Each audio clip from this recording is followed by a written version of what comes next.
you start first? Indrani Sinha. I am with the organization from the beginning. I am one of the founder members of the organization. A little bit about myself. I am married. I have 3 children, and I have been working on women's rights for a long time. First as a job with Oxfam and many such organizations, and then with Shonglap, which was founded in 1987. Actually, professionally, I never thought of doing this work. I was trained as a teacher and I taught in a school also. But by some sheer magic, I came into this kind of work. And then I started looking at children's rights and women's rights, and that attracted me. Then I trained myself, and then I started this work, which I am doing full time. The work that I am doing now has changed my life, because at one point of time I remember that I was a very personal person. I just looked at my own wishes, my own interest, the interest of my children and my family. But today I am a changed person, because all the time I am talking about rights. Even if that right is somehow, if I am confronted with that, I will be fighting for it. Women are, of course, the main point of our work, but we also have to work with children, because the children we work with, the rescued girls, they are generally at an age group, where they will become women, within 2 years or 3 years. Looking at the bigger picture,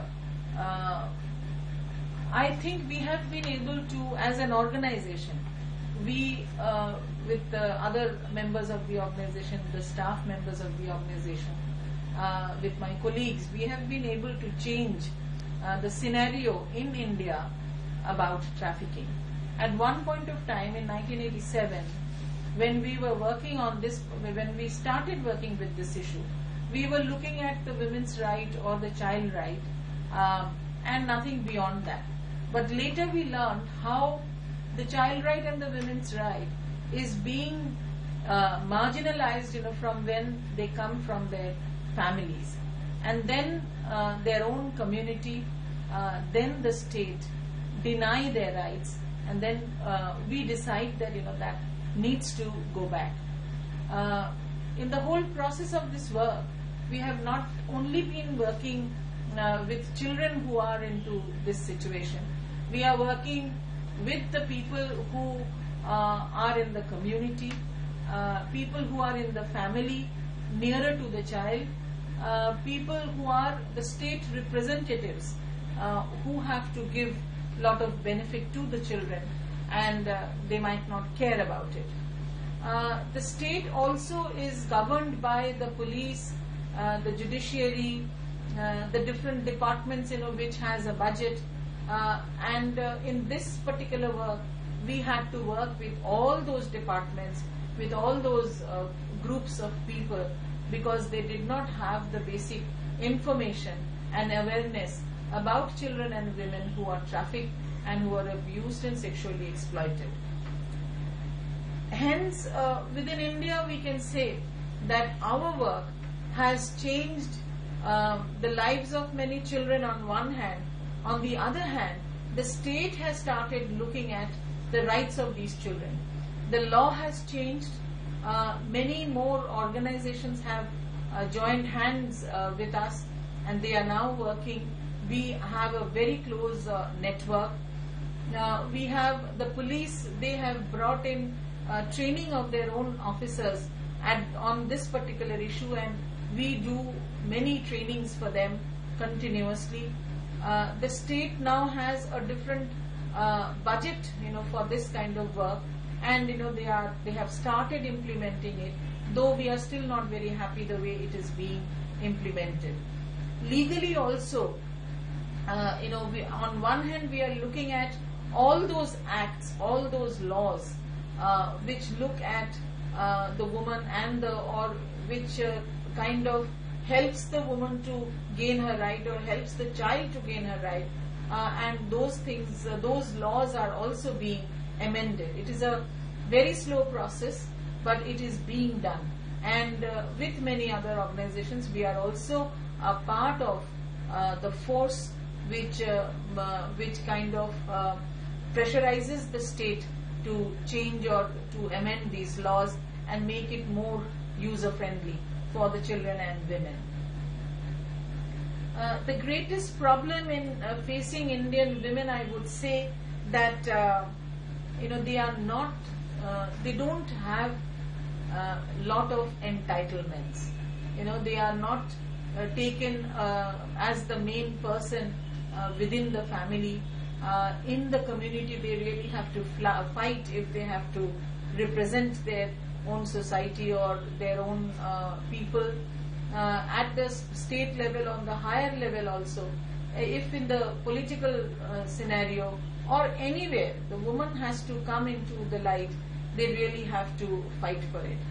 Particularly for the poor women, for the marginalized women, they don't have their basic rights to food security, to education, to legal aid, to health facilities, to water, and we still have to do a lot of work there. And so we cannot really say that this is the only problem that the women have. Women have lots of problems. The problem is of not having entitlements, and we need to work over there. The role of the women, I would say that within India, though the role of women is still questionable because they are not admitted everywhere, but at the same time there are many women's organizations, there are many intellectuals, there are many lawyers, there are many people in the judiciary who are continuously working with the women to change their role. And of course we have to mention the role of the NGOs or the civil society organizations who are working with the women. There are organizations who are working at the grassroots level, at the field level, where the women need help, and they have to they have to be told what is their right. Stop. We commemorate Women's Day or 8th March in India also. Several organizations have several programs, but basically we try to showcase the work that we have done. There are many organizations who come together and they campaign about women's rights in different forms. There's a lot of posters and films shown, and then like this year what we have tried to do is that we have gone to one of the districts from where maximum girls and women have been trafficked for sex trafficking.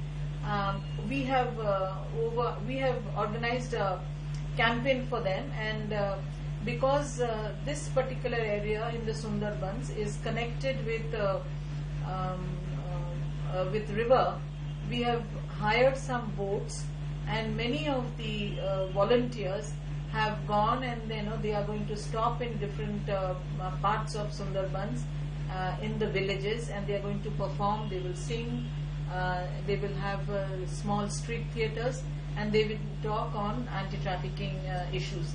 And we have also produced some leaflets which will be distributed over there. And what we want to do is, there is still lack of awareness among people, and without knowing a person, without knowing where the child might go, they send children to work, or they send children through marriage to other places, and in the process they get trafficked. So we are just focusing on that, and we are doing a lot of awareness. International Women's Day, of course, is very meaningful for us over here. For me also personally, because that is one day where we are continuously talking about women's right and women's right to education, to vocational training, to different entitlements, and the whole city is alive, and even in the districts, because the civil society organizations, they have different programs.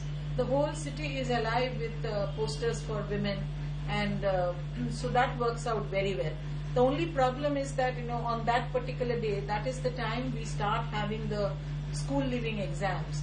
So it's very difficult to have very loud programs. But then still we really kind of rejoice womanhood, and we help other women to know about women's rights on that particular day. And the story that I would like to tell the world is that as an organization, all of us have learned that the weakest of women have the most strong or strength and power to contribute to the women's cause.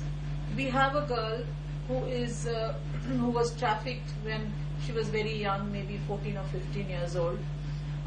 She was trafficked and she was in a brothel. She was rescued from there. She came back to us. Then she became aware about what we were trying to do. She is now working with us. She is also HIV positive, and she knows what might happen to her and what is happening to her. But she is so strong that she is holding the hands of others, and she is doing wonderful work within the organizations with other kids or other young girls who are with us. She is one person who is really very strong from inside, and sometimes I feel that she herself doesn't realize that, and we really rejoice that. So I think that today for the world, that will be my story, and I take a lot of inspiration from her, and I would like all others to take inspiration from her also. Thank you.